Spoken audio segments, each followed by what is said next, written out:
Hi, it's Dr. Scott. This is the last in my series of power punctuation lessons, which is like your tour through the spice rack in cooking. I'm repeating myself over and over with this, but it's a powerful metaphor in my own life. Um, I got through college, my undergraduate education, cooking okay. Didn't starve to death, but I think I only used salt and pepper. Later, I became a much better chef, I must say, because I discovered the joy of cooking with a range of spices.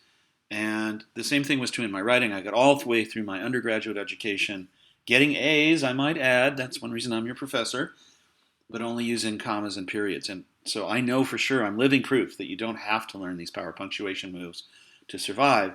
However, I'm also living proof that your writing gets much more powerful, much more flexible, much more professional, much more polished if you learn some of these power punctuation moves. So the ones we're looking at today are parentheses, and it might surprise some of you that parentheses are even on the list because you think, well, parentheses, that's kind of boring, and most of you know how to use them at a very basic level. The question is, can you learn to use them as a little bit more spicy level? So let's give it a try. First of all, I want a reminder that parentheses and brackets are not the same thing. Just as in your math classes, parentheses are these curvy things, and they mean something different than brackets, which are these very square, right-angled things here. In writing, the parentheses we're about to cover what those mean. The brackets in MLA format mean that you're inserting something into a quote that wasn't there before. So they have a very specific use, and you cannot mix them up. They're two different keys on your keyboard because they have two completely different functions. There's not two keys for no reason. Anyway, so we're using the curvy ones, right? Use a parenthesis to insert parenthetical information. This is the one everybody already knows. So, like, if I'm writing something in which people might not know that I'm a professor of English at Foothill College, I can say Scott Langford, parenthesis, a professor of English at Foothill College, is fond of parentheses. And this is literally called parenthetical information because it's the kind of thing you would put in parentheses. Or for people who don't know what the TERC abbreviation means, which means you don't leave at Lake Tahoe, I could explain to you that that's the Tahoe Environmental Research Center. All right, so you see that all the time in writing, and I think those are the kind of parentheses you already need. So I'm moving right along. Here's one I don't think most of you know how to do. This is a fun one and a powerful one. Using parentheses to add subtle emphasis to sentences. And did you see how I changed my voice? I want you to hear this because just as you can shout to give emphasis in a conversation or an argument, you can also lower your voice to emphasize something. And this is what parentheses can do. So if I read this sentence, I would say something like parentheses can add emphasis to almost any sentence. And I could take these parentheses out. It wouldn't be hard. The sentence would word just fine without the parentheses, but it's just got that little extra spice and subtle emphasis around almost by putting the parentheses on here. So up here, when you use a parenthesis for parenthetical information, you're basically de-emphasizing this. This is just an FYI for people who don't know that Scott Langford is a professor at Foothill, or an FYI for people who don't know that TERC is the Tahoe Environmental Research Center.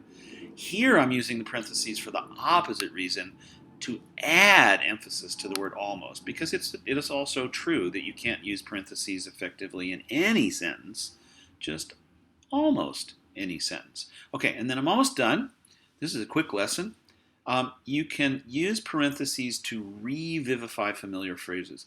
This is something that's very much in the quiver of practices used by people in the humanities and the social sciences, especially those of us who like kind of postmodern and post-colonial theories, things like that. LGBTQ, queer theory, which I teach in one of my other classes. There's often a use of parentheses to break up one word, so that the trick here is that you take one word and instead of typing it normally as one word, you insert parentheses to add, again, subtle emphasis to some part of it. So I could just type the word revivify and that would be fine. But I want to emphasize the re, so I've placed it in parentheses here.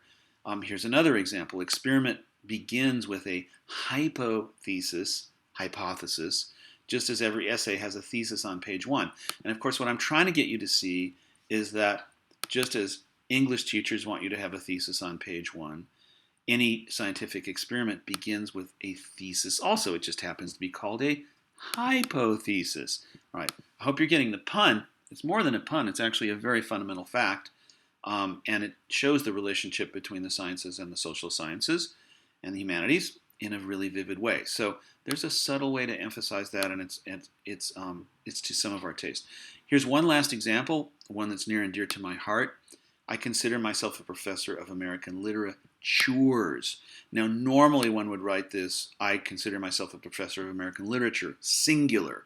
The problem is that America is a wild mutt of a society, right? Like we're a mixture of people from all over the world, cultures from all around the globe, many different languages, many different religions, many different ethnicities, many different cultural traditions, all mixed together. And so our literature is not really one literature. It's a syncretic synthesis of many, many literatures and many, many, many proud traditions. And there are many threads and strands in the overall weave that makes what I would call American literatures. So I put the S in parentheses to double emphasize that I'm not putting that S on there by accident. I'm putting it on in a very conscious and proud and and purposeful manner to call attention to the plurality of literatures within the American tradition. Okay, well, so there's three new ways for you to, well, one familiar way and two unfamiliar ways to use parentheses. Start looking for them in the assigned text. You'll find them.